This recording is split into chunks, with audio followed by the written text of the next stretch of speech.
نیلم ګل اوس کم غلط کارونه شروع کړي دي.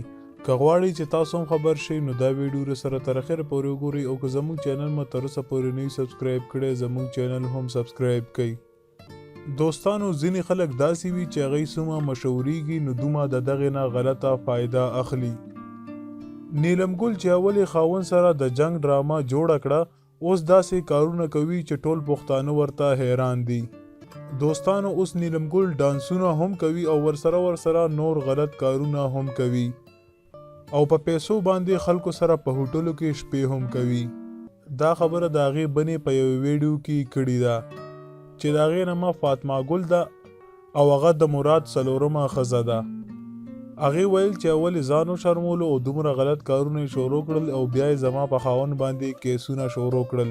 هغې داسې ځکه ویل چې نیلم ګل څه وخت مخکې په مراد باندې کیس اچولی و چې دا زما په کور کې اوسیږي. دوستانو دا و زموږ نننی ویډیو. تاسو د نیلم ګل د دې کارونو باره کې څه ویل غواړئ موږ ته لاندې په کمنټ کې ضرور ولیکئ. تر بلې ویډیو مو په لوی الله سپارم.